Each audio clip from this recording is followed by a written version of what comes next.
I saw the prince eat a man alive, and no one did anything. I was 13 when it happened. Our village is small, maybe 30 homes, one dusty school, and a market that only opened on Saturdays. We're in northern Nigeria, tucked between dry hills and thick bush. No electricity, no phones. At night, it's just crickets, wind, and firelight. That year, the rains came late. Crops were dying. People prayed, fasted. Then the prince came. His name was Prince Madu. He came in a black jeep with men who didn't speak. The elders said he was a guest of the emir, and he wanted to experience the village life. He wore all white clean, white even though the roads were full of red mud. No matter how wet the ground was, his shoes never got dirty. We all gathered when he came.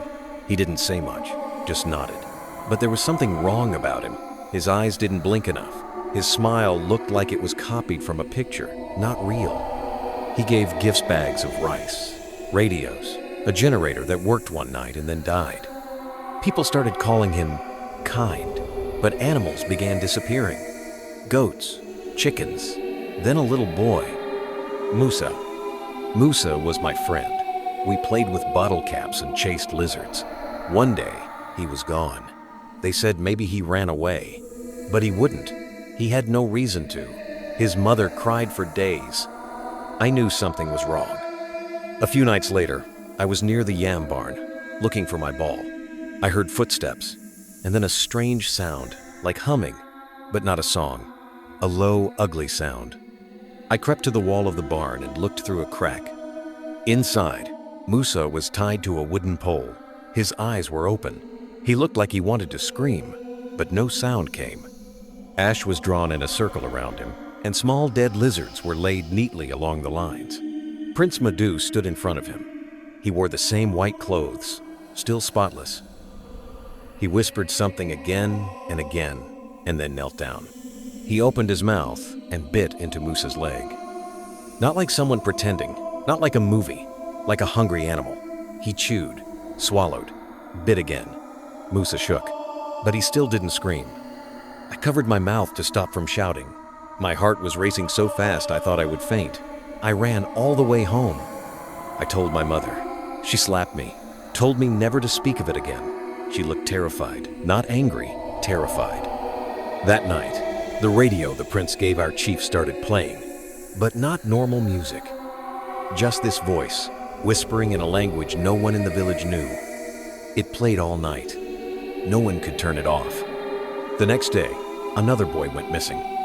Every day after that, one more. Always boys. Always at night. But no one talked. People acted like nothing was happening.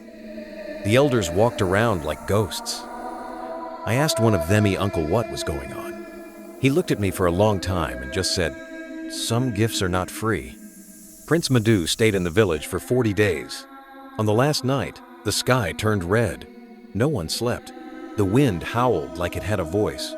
The ground outside was wet, but it hadn't rained. Then he left. Early morning. No goodbye. That same day, the chief died. They found him in his hut, sitting upright. His mouth was full of ash. Now I live in the city. I try to forget, but I can't. Last month, I heard the song again. That same strange language, coming from a broken speaker outside a shop. I froze. Then I saw the Jeep, black, clean, parked on the other side of the road. I didn't see him, but I felt him, watching. They say the prince still travels, village to village, always during the rainy season. If you hear the song, don't look around. Don't ask questions. Just run, because once you see his eyes, it's already too late. If you love the story, please like, comment and share. Thank you. See you next video. Love you.